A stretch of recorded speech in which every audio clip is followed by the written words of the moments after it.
So Tamara, are you there? Hi, it's actually Tamara Cinik. Nice to join you. That's Sorry, okay. Tamara. I'm used to it.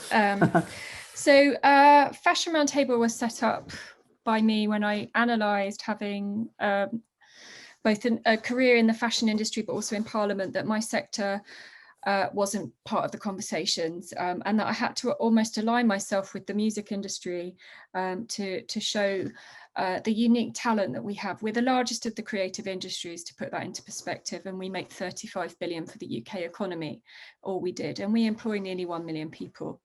And it's a vast industry, and it was, like the rest of the creative industries, growing 11% year on year. We put together two Brexit reports, our most recent Brexit report, which I will put in the chat. I think the easiest thing is if you have a look at that. That came out a couple of weeks ago.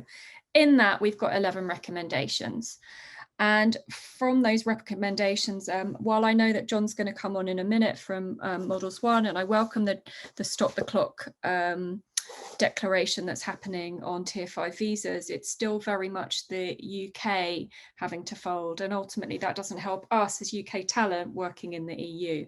So there needs to be a recognition of that. Equally, if we are going to get a deal with America, that deal, because it's our high net talent that goes to America, has to stop us being drawn into the American tax system to such a level that you end up with a talent brain drain going to the US, because that is the direction of travel that already happens.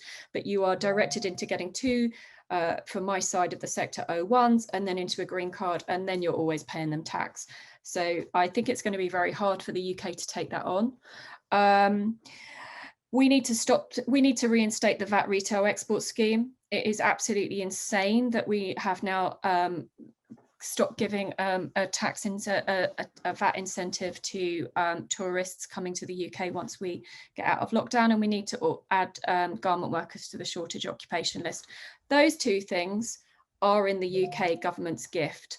The rest of it is more and more about dealing with IP, rules of origin, etc. I accept they have to go back to the table in Brussels, and equally organise freedom of travel with the other member states, because it's one thing, the way that visas work, they assume that you live in this world of employed set rules, and the reality is you might be flying into Paris, going to Germany, Spain, Italy, and that all wipes out not only the fashion industry but music and theatre. So those 11 recommendations are on our Brexit paper, and I'll put that in the chat, and I think if you could all have a look at that, that would be great. Thank you.